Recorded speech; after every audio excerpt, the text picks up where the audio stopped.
Well, parent engagement is hugely important on two levels. One, parents need to be engaged obviously with their own kids. I think about that a lot as a parent, wanting to make sure that I'm supporting my kids around their homework, building relationships with their teachers and principals.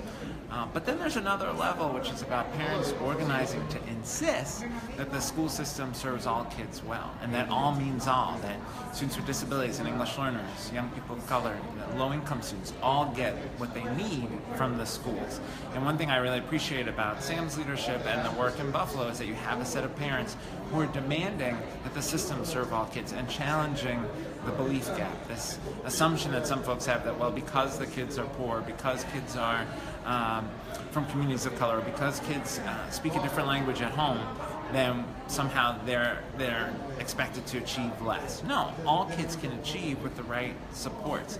And it's up to us as adults in the community to organize in ways that help all kids succeed. And that means we've got to make sure that there's a high quality, well-rounded education, that kids are getting great experiences in the classroom, that schools have wraparound services and supports, whether that's school counseling or mental health services to support kids and families, and that all kids know that all opportunities are available to them, that they know that college is a possibility for them, that they can get a great job, that education is the path to success and opportunity. And it's great to see all of that work underway, because in Buffalo you've had parents demanding it. And my belief is we're not going to make progress as a country unless parents are continuously showing up saying, I want more for my kid. I want to make sure that my kids have access to high quality early learning. I want to make sure my kids have access to great teaching. I want to make sure my kids have access to classes that will prepare them to succeed in college and careers. And so, Dr. King, if I can say, when you were in Buffalo, when you were at the state education department, we were able to partner with you at the state level to be really supportive of what parents were doing at the local level. A lot of times you engage in boards, but how can parents partner with the state education department? How can we use ESSA as an opportunity to really bring about some of the change you talked about today? Yeah. Well, three things come to mind. One is there's a lot of data that's generated by the state education department. There's a lot of data that are required as part of the Every Student Succeeds Act, the federal education law.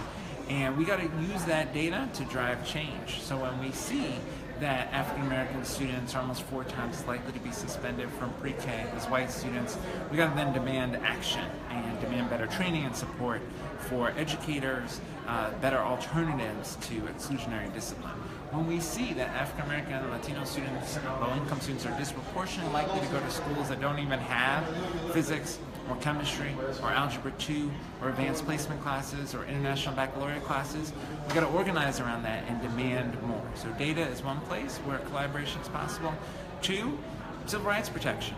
Federal government and states have a responsibility to protect students' civil rights. And so when student civil rights are being violated, it's important for parents to make complaints, to go to the state education agency and say, this isn't right.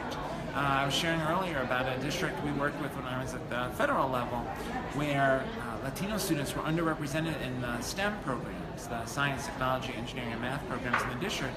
And parents complained, and we did an investigation, and we found that the information wasn't going home in Spanish, and so parents who spoke Spanish weren't finding out even about the STEM program. So that civil rights enforcement piece is critical.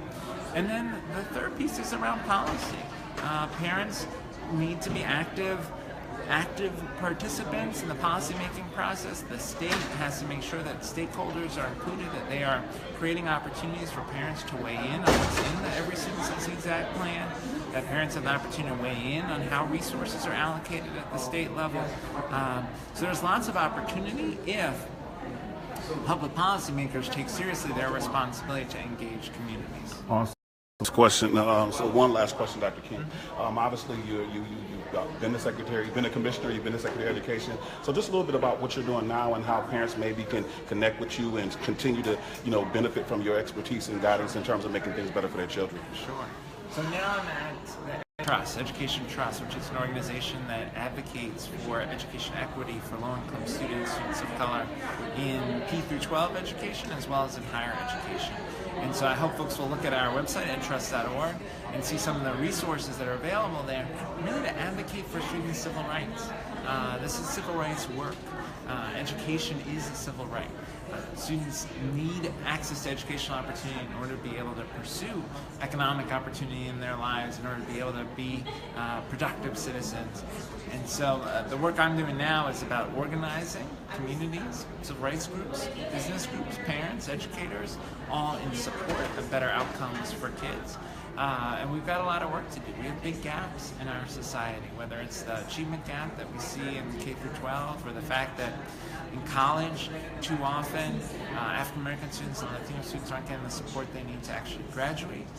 We've got a lot of work to do, but I'm confident that if we have a real movement to see education as a civil rights issue, we can make progress.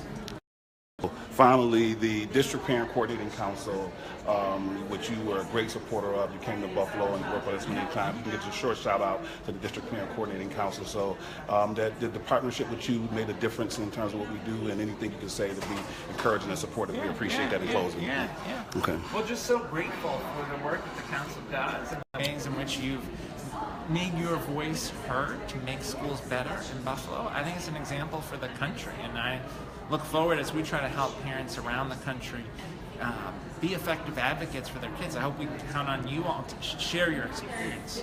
Awesome. Thank you, Dr. King. Appreciate it. Thanks. All right, great.